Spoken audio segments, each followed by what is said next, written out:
عورت جمعے کی پہلی اذان کے بعد، پہلی اذان تو اعلان کے لیے ہوتی ہے، اس وقت تو وقت ہی نہیں ہوتا، نہ جمعہ پڑھ سکتے ہیں نہ ظہر پڑھ سکتے ہیں، وہ تو اعلان کے لیے ہے، چونکہ حکم ہے نا کہ اذا نودی للصلاۃ من یوم الجمعۃ فاسعوا، جب اذان ہو تو آؤ۔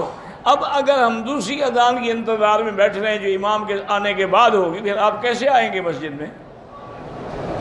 وہ تو پھر آپ آ ہی نہیں سکتے۔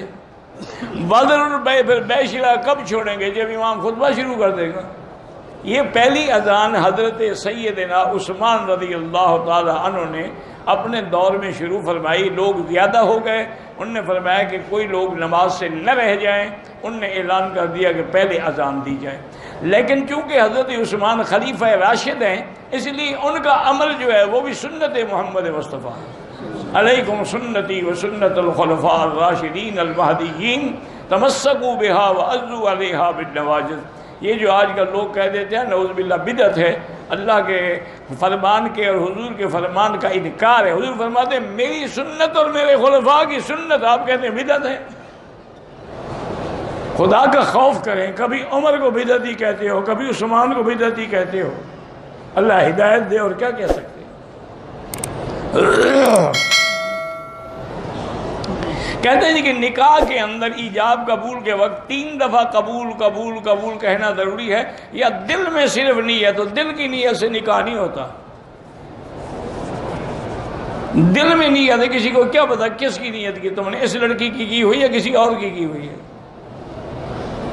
دل کی نیت کا کوئی اعتبار نہیں، زبان سے کہنا پڑے گا، جیسے عمرے میں زبان سے کہنا پڑے گا لبیک بعمرۃ لبیک بحجۃ، اسی طرح نکاح میں بھی ایجاب و قبول جو ہے وہ قبل تو زبان سے کہنا پڑے گا، اور وہ بھی تعیین کے ساتھ، خطبے پڑھنے والے کے ساتھ، گواہوں کے ساتھ، کہ ان کے سامنے اقرار کریں گے کہ میں اس لڑکی کا نکاح قبول کرتا ہوں اور حق المہر اتنا ہے، ورنہ وہ نکاح نہیں ہوگا جو تم نے دل میں رکھا ہوا ہو۔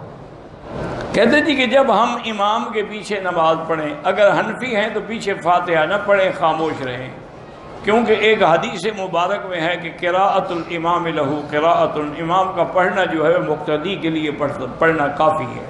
اور دوسری ایک بڑی واضح حدیث ہے، حضور نے فرمایا اذا قال الامام غیر المغضوب علیہم ولا الضالین فقولوا آمین۔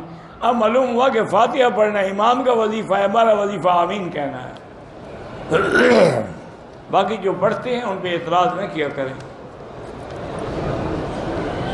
مسجد قباء جو مدینہ منورہ میں ہے، اگر آپ مسجد حرم سے، نبوی سے، یا مدینہ منورہ کی کسی جگہ سے باوضو وہاں تشریف لے جائیں اور 2 رکعت پڑھیں تحیۃ المسجد، تو ایک عمرے کا ثواب ملتا ہے۔ اگر بچے کو نظر لگ جائے تو سورۃ نون والقلم کی آخری آیتیں پڑھ کے دم کیا کریں۔ میرا شوہر شراب کا بہت عادی ہے، تو یا مانعو 70 دفعہ پڑھ کے کھانے پہ پانی پہ دم کر کے اس کو ہر کھانے کے ساتھ دیا کریں، انشاءاللہ بری عادتیں چھوڑ دے گا۔